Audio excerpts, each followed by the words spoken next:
So if someone submits to someone else, considering that someone else to be true God, then he's a Muslim. Did Jesus consider the one who submitted to that he's the true God only? Jesus is God. I hear you, but did he submit to someone who he considered to be the only true God?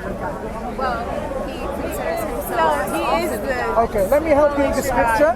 In John 17:3, Jesus said, the Father is the only true God.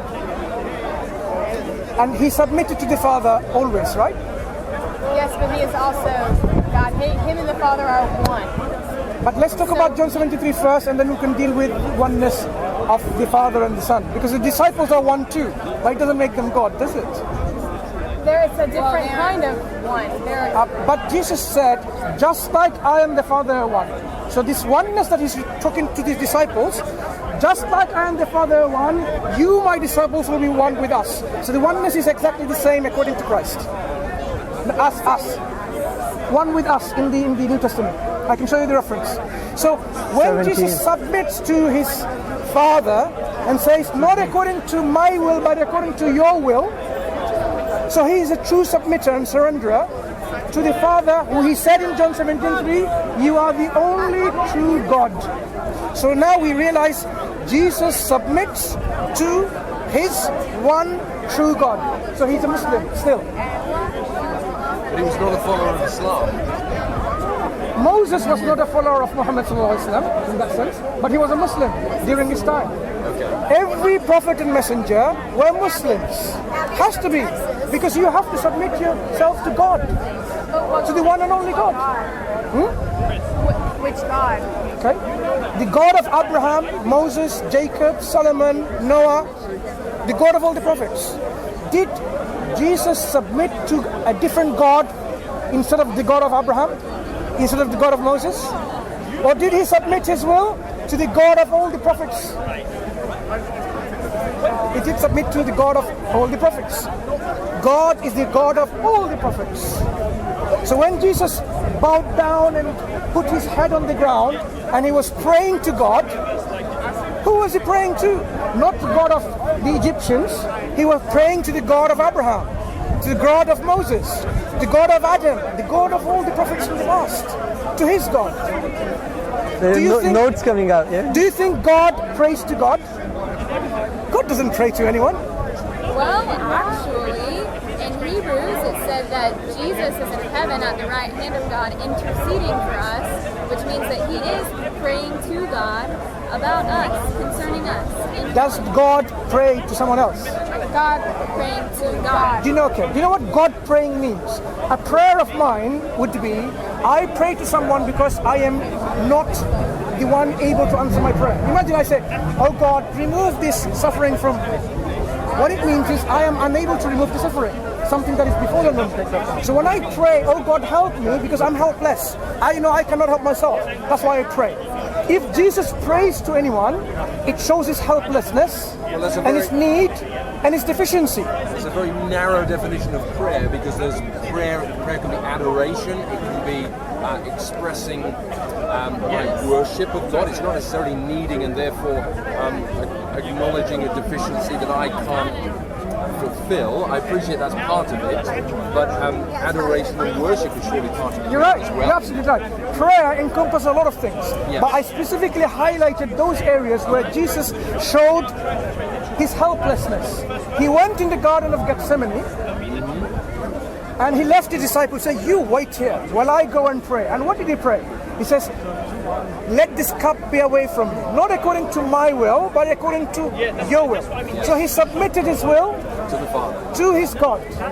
And he said, it's not my will for that, whatever your will. And that's why in the Lord's Prayer, what do you read in the Lord's Prayer? Or our Father who is in heaven, or our Father, Son, and the Holy Spirit. What do you read? Or our Father. You don't say, oh, our Father and Son and the Holy Spirit in heaven or on earth. Remember, God came on earth according to Christian theology. But the same God is praying up there, oh, our Father in heaven, hallowed be thy name. Thy will be done. Whose will be done? Whose kingdom to become? His. Jesus acknowledges only one person as the true God. Do you know who this one person is? It's the Father. In Christian Orthodox belief, God is three persons: Father, Son, and the Holy Spirit. But Jesus acknowledges God to be one person, only the Father. He says, you, the only true God. In John 17:3, shall we read this? You can read it up yourself now or later. John 17:3 is a verse which the verse which the Trinitarians tried to feel that it was never there. Because that's one statement Jesus identifies who his God is. Just that one statement. We're going to base everything on that one statement. Is there any other statement where Jesus said that he's also part of God? Have you read all of the Bible? Yes, actually, a lot more times than that one time. He says, I am. Why does he say, I am the way, the truth, Can you show me one instance, just one, where he says, I am God? Just one instance where Jesus said, I am God. From anywhere in your New Testament. Yes, sir. Remember, we were talking about Jesus claiming, Yes. on this earth while he was here, he's saying, I am God. This is what you expect, right? I agree. You should expect that for someone who's God on earth to say that. I am God. Otherwise, people would not believe in him or not even understand or know him or recognize him. So, did he even say such a statement even once? I have read the New Testament. I haven't found it. Maybe you can help me with that.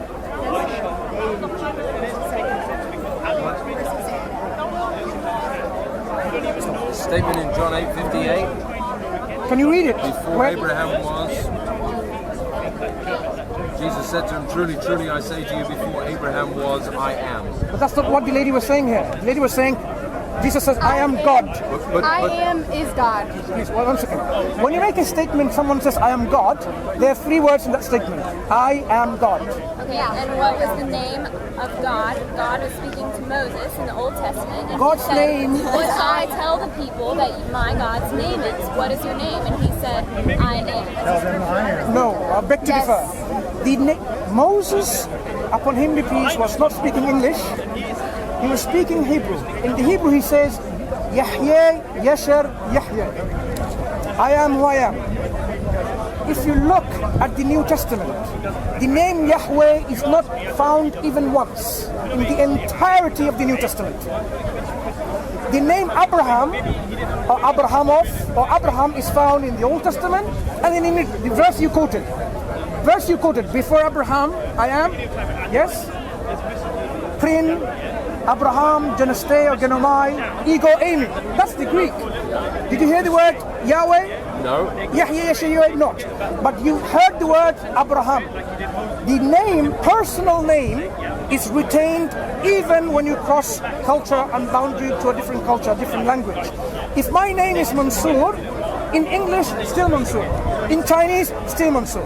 If the name of God is Yahweh, it's still Yahweh in any other language. But you would not find, surprisingly, this name in any of the New Testament even once. So the fact remains, Jesus did not use the name Yahweh, unless you can prove me wrong. Well, my Bible's in English. So. No, you are quoting English. The response to that, though, is that they pick up stones to stone him. The Jewish leaders understood what that statement meant. But actually, no. If someone, let me explain. If somebody takes the accusation of people to be evidence of accusation, in any court of law, it will not be accepted. Why? People make accusations against you, like, oh, you are a bad woman, you are a bad man. Did you actually do anything to be bad or not? So accusations are not evidence by themselves. The same Jewish people, not anyone different, said, you are a madman, demon-possessed. So, do you take their statement to be true? You should be consistent. If you take accusations of the Jewish...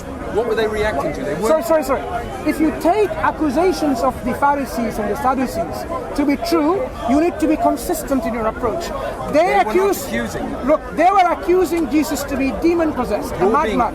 You're being inconsistent because they were not accusing here. They did not make a verbal accusation of Jesus Christ. They responded to his statement. In fact, in the same passage, if you look at it, if you read, if you remind yourself, they were not surprised that Jesus was claiming to be God. Not at all. What is the context? He said, Abraham saw my day and he rejoiced. And they said, you're not even 50 years old. How can you say you met Abraham? So the context is, he is claiming, Jesus is making a statement, Abraham and me, at one point we were contemporary. He saw me and he was happy. He rejoiced. So it's not about being divine in any shape or form. It's about being there with Abraham. Now the problem is this kind of interpretation is very faulty. Why? Melchizedek, he was also contemporary of Abraham. But not only that, Melchizedek have no beginning, no end. So he existed even before, without a beginning, without an end. Does that make Melchizedek divine or God? It doesn't. So even if Jesus was there at the time of Abraham, like Melchizedek was, it doesn't make Jesus God, it doesn't make Melchizedek God.